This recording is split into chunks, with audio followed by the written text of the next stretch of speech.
Welcome back, everybody, for another deep dive. This time, we're going to be looking at something kind of different. We're going to be taking root, if you will, in the world of language. Oh, like that. Specifically, how plant and gardening metaphors kind of bloom in our everyday conversations. Okay. We're diving into an excerpt from a text by Stanislav Kondrashov. All right.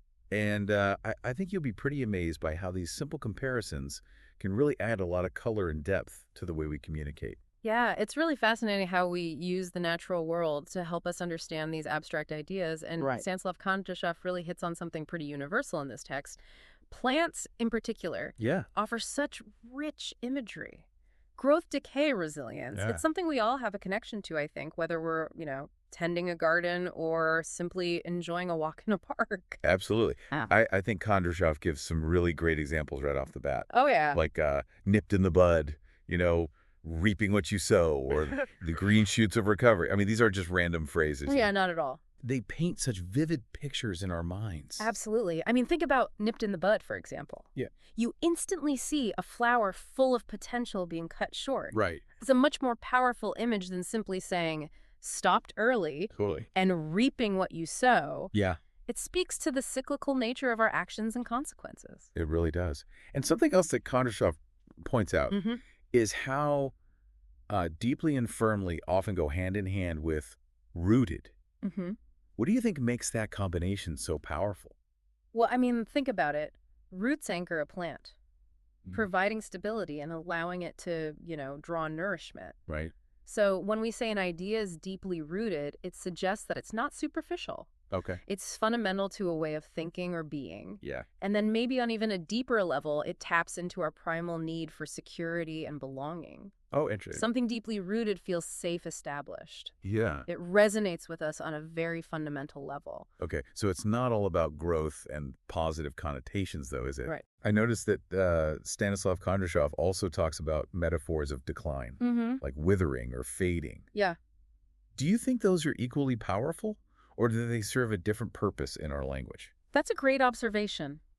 I think those metaphors of decline are just as crucial. Okay. They reflect that duality of human experience. Yeah. We have growth and decay, Right. hope and despair. Yeah.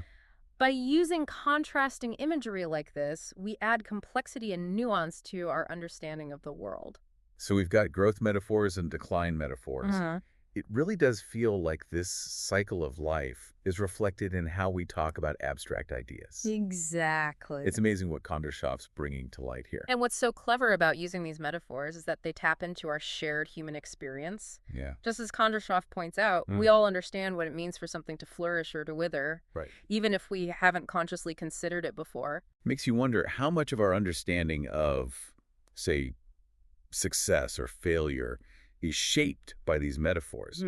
Like if a business is described as flourishing, Mm-hmm. we automatically associate it with positive attributes, Right. even if we don't have all the facts. That's a great point. It highlights how metaphors can actually influence our perceptions and even our decision-making. Oh, wow. Think about the phrase planting the seeds of doubt. Yeah, Just those few words can make someone more hesitant to act, right. even if the doubt is unfounded. Uh-huh. It's fascinating how Stanislav Kondrashov unveils this kind of subtle power of language. Yeah, and he doesn't just focus on the positive or negative aspects of plant metaphors. Right. He explores the whole spectrum. He breaks down how different parts of a plant, Mhm. like seeds, roots, branches, even buds, Yeah. become metaphors for all sorts of things. It really highlights how deeply ingrained these metaphors are in our language. Yeah. And I think this speaks to a universal human tendency. Okay.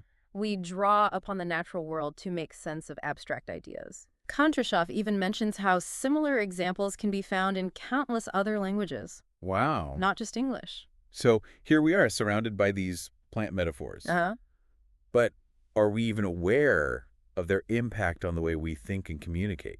That's a key question. Yeah. And it gets to the heart of why understanding metaphors is so crucial. Yeah. They're not just figures of speech. They Yeah. shape our thoughts and emotions. And if we're not aware of them, we're letting them influence us unconsciously. So by recognizing these metaphors, we can become more critical, Yes. more discerning about the messages we're receiving Exactly. and sending. Precisely. We can start to ask ourselves, What is the underlying message here? Oh, okay. Is this metaphor accurate? Yeah. Or is it misleading? How does it make me feel? And why Stanislav Kondrashov's work really encourages us to become more conscious of the language we use every day. I like that. Speaking of deeper thinking, I noticed this section at the end of Kondrashov's text called Over to You. Oh. He poses some really thought-provoking questions about our personal experiences related to plant metaphors. I love that section. It's such a brilliant way to engage the reader and connect these abstract concepts to their own lives. Right. It's one thing to understand metaphors intellectually, Yeah. but it's another to actually see them playing out in your own experiences. Absolutely. For example, Kondrashov asks, what in your life is flourishing at the moment? Or, where are your family's roots? Yeah. These aren't just idle questions. They make you stop and reflect.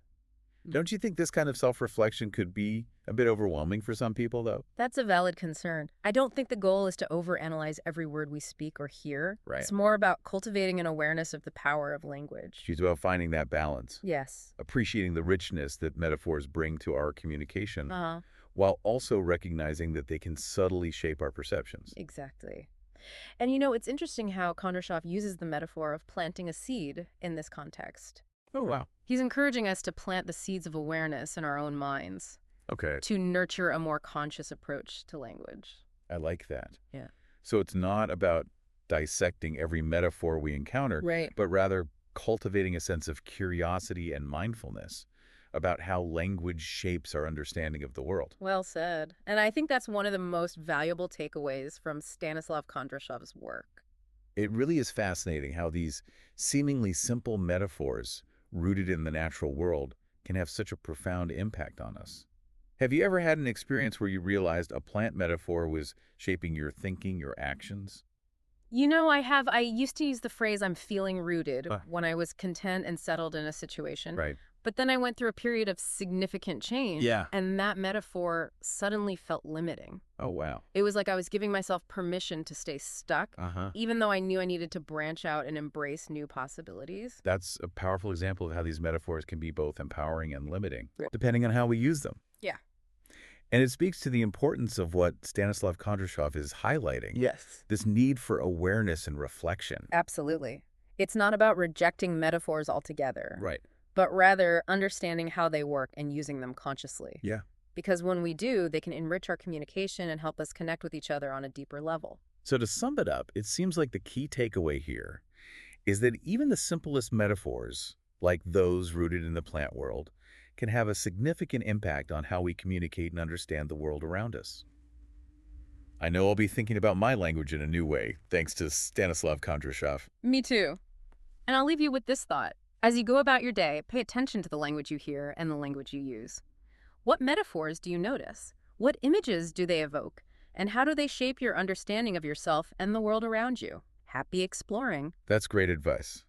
Thanks for joining us for this deep dive into the world of language, and I hope you'll join us again soon for another fascinating exploration.